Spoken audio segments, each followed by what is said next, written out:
God'll cut you down. Sooner or later, God'll cut you down. Hello and welcome back to the Werewolf Movie Channel, where we take a fun and light-hearted look at werewolf movies throughout history. This episode, we're going all the way back to 1957 to look at the classic I Was a Teenage Werewolf. Directed by Gene Fowler Jr., this was the first film to give a starring role to Michael Landon. Now, if you're an 80s kid like me, you'll remember Michael Landon best from his TV show Highway to Heaven, where he played an angel, a literal angel from heaven that would go around helping like American people solve their problems. And they did a Halloween episode where they actually watch I Was a Teenage Werewolf, and they're like, oh, you look a bit like him. I think it's actually called I Was a Middle-Aged Werewolf.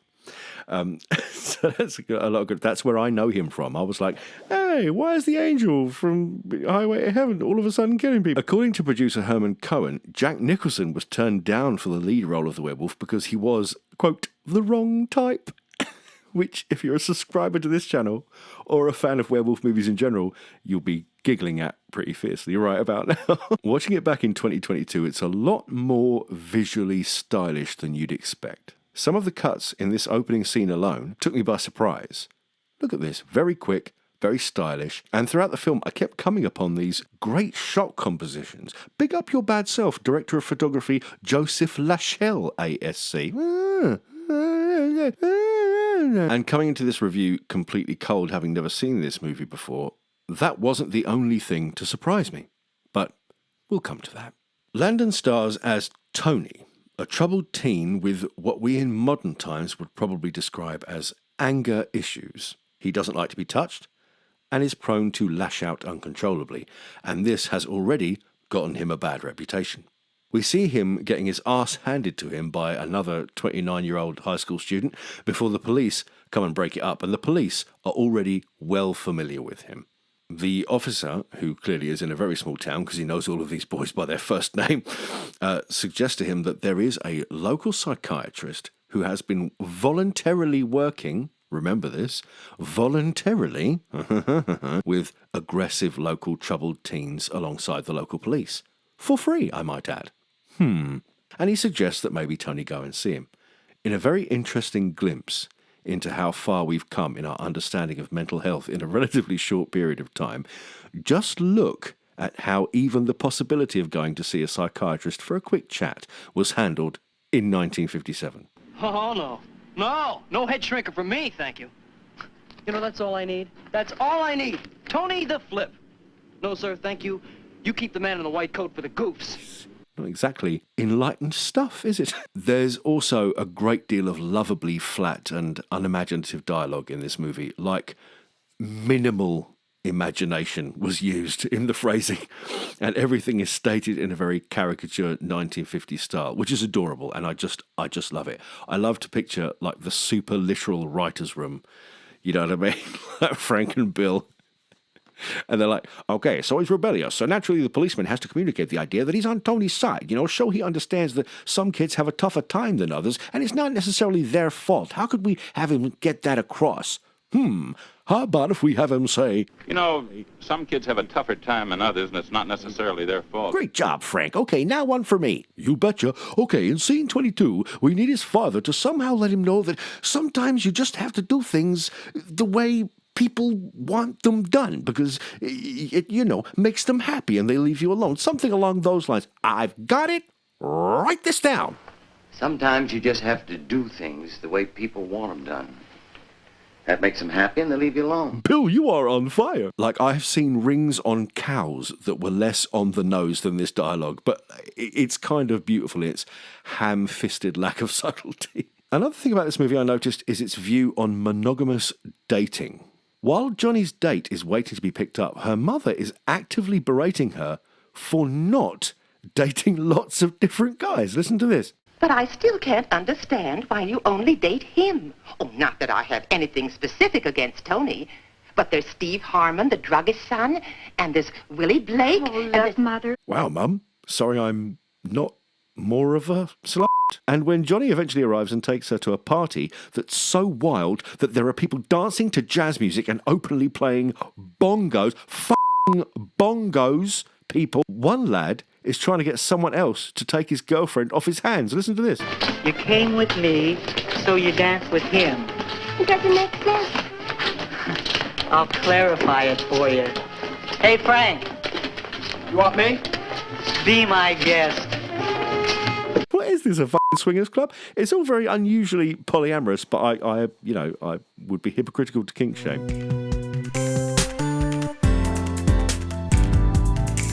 But once again, Tony's tendency towards violence gets him into trouble, and eventually even he has to accept that if he doesn't somehow change his ways, he's going to end up in jail. So he does finally agree to go and talk with the local shrink, Dr. Alfred Brandon, played by Whit Bissell. Whit Bissell.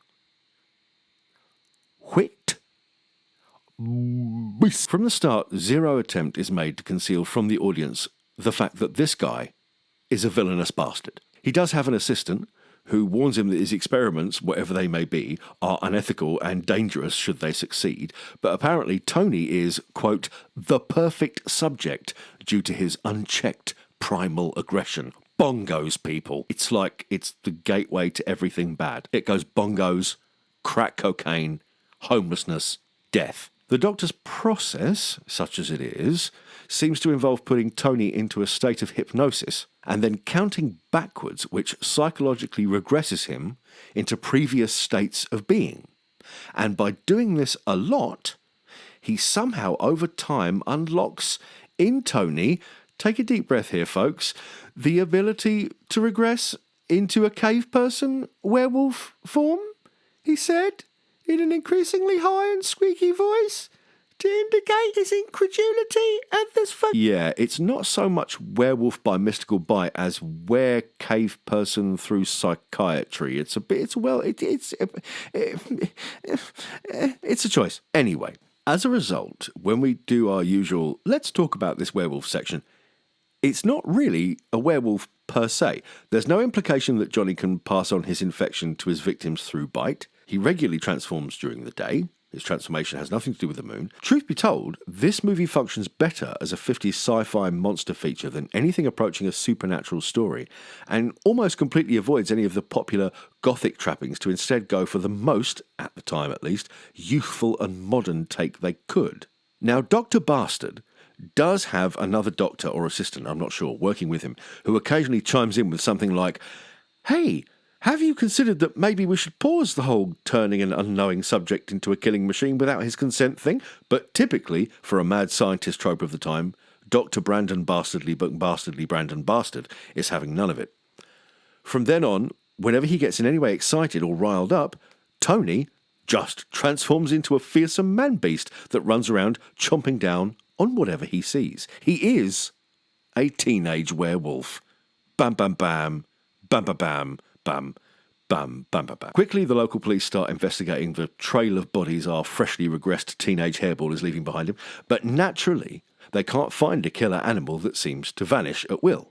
The first time we hear of the word werewolf is from, all together now, an old ethnic character who brings them folklore wisdom from the old country. That's right, yes. In this case, Pepe the Cleaner, who explains that once the evil eye is upon you, the werewolf spirit can possess you once your spiritual defences are down. Naturally, the police officer is super tactful about this. Why, you're crazy. You better not let anyone hear you talk like that, Pepe. You'll wind up in a booby hatch. And Pepe's ancient wisdom is considered to have about as much use as a chocolate hairdryer. There's also, like a lot of movies made in this era that had to pad out their runtime to feature length on a limited budget, a lot of stilted conversation about the plot in rooms. The doctor talks to the police. The police have a tense discussion with the press. The police talk to each other. The police ignore Pepe. The doctor runs down the origins of the werewolf myth. The police pontificate amongst themselves. The police talk to Tony's dad. The press talk to the girlfriend. Whole lot of two shots. Whole lot of conversations. Tony, meanwhile, bowling around the countryside, mad as a shithouse rat. But then the movie shifts into high gear and we get into the real meat and potatoes of this pulse-pounding cinematic masterpiece as we indulge one of the longest-lasting and most popular trends in werewolf cinema, titting about in the woods. The police get a posse together. They chat about how they're going to tit about in the woods. Then they split up to get the maximum amount of woods titted about in with the manpower available. Werewolf Tony is running about in the same woods, also titting about. He watches them tit about for a bit. Then they leave to tit about in another part of the woods. But the police dog, the only one who's apparently there to do something other than tit about, finds Tony immediately and attacks him. Tony wins. The police reconvene like, "What you been up to? Fucking about? You? Same? Find anything? Dead dog." Oh. Then they wander off to resume coordinated tit-about patrol, and Tony just watches them leave. The dad's at home lamenting like, "If only I knew my boy was still alive in the midst of all of that wood and titting-aboutery, if only I..." Nobody finds Tony, right? Tony wakes up in a bush the next morning, safe as houses, and gets right on his heels. Meanwhile, Dr. Bastardly Psychopath McBastard, Professor God Please Let's Stop Killing People are back at the lab, certain that Tony will find their way back there, which after a bit of lurking around town, a near miss with the police, and a phone call to his girlfriend, Miss Polly Amory, he of course does. The doctor promises to help a terrified Tony reverse the process, but instead decides to make him transform again so he can get it on film. What an outstanding, legendary top 10 all-time dick burger. He succeeds in transforming the teen back into his werewolf form, but the sound of the doorbell being rung by the police brings Tony out of his hypnotic state, and he quickly pounces upon and minces first the doctor's friend and conscience, and then the doctor himself. Ha! Finally! Just desserts for this absolute bastard. That'll teach you to mess with the laws of God with your filthy science, you heathen. God, I love McCarthy-era sci-fi. The cops bust in and shoot Tony to death. And just in case you missed the oh-so-subtle point of the story being told, just in case you missed, like, the thesis, they deliver this final line. One thing will be clear. It's not for man to interfere in the ways of God. And that is I Was a Teenage Werewolf. It was an unprecedented success, grossing over $2 million on a $150,000 budget. And American International Pictures rushed out a number of boilerplate copies over the next 2 years to capitalise. I Was a Teenage Frankenstein, How to Make a Monster, and Blood of Dracula, plenty more. To the modern eye, it's a mostly plodding, occasionally fascinating little capsule of early 60s America, and a lot of the attitudes and cultural mores of the time are writ large across the screen in its attempt to be modern. Lingering McCarthyist fear of the enemy within and Reds under the bed, fear of an increasingly wild and out-of-control youth rebelling against their parents' norms, bongos people, fucking bong, and a deep, abiding suspicion of the emerging field of psychiatry, and indeed any kind of mental health doctor poking around in your head. All these attitudes are soaked into the story, and watching it back now, it's one of those films that probably ends up revealing a bit more about its creators than they might have originally intended. In fact, that's one of the most interesting things about modern genre cinema trying to tackle outdated folklorish subjects for me. Every movie has to push into your face how modern and improbable the juxtaposition is, which only ends up aging them horribly in the decades that follow. It's like, a werewolf? Here? Don't be ridiculous, man. This is the age of bell-bottom flares, 8-track tapes, the colour television with 3 whole channels. Not some obscure part of history. Get hip with modern times, and take this acid in Carnaby Street in a miniskirt while listening to the Beatles' brand new White album, Daddy-O. See what I mean? Modernity is a constantly changing concept. It's a very movable feast, and watching genre cinema's constant efforts to use modernity to deny its own essential B-movie nature really brings that home on occasion. The good news is, if you feel like watching it, the whole movie is, at time of recording, on YouTube, and you'll find a link in the info for this video so you can judge for yourself. This has been Greg Blackman for the Werewolf Movie Channel. Hope everyone's doing well. It's lovely to be back. Thanks for all your nice comments as always. If you have any ideas for movies you'd like to see me tackle in the future, please do leave me a comment. I do read them all. And if you want to vote on them and interact with me a little bit more, you can do that on Patreon. At the moment, I'm asking my two Patreon subscribers if they want me to do Bad Moon or Ginger Snaps or the Netflix comedy Werewolves Within. So those are the 3 options up there at the moment. So hope everyone considers maybe subscribing to that. Lots of other places you can get my content if you want. Here's my Twitter, link in the info. Here's my Bandcamp, link in the info. Other than that, have a beautiful month. I'll chat to you all again very soon. Stay off the moors. Don't use silver cutlery. And I didn't mean to call you a meatloaf, Jack. Aroo and stuff. Well, you can run on for a long time. Run on for a long time. Run on for a long time. Sooner or later, God'll cut you down. Sooner or later, God'll cut you down.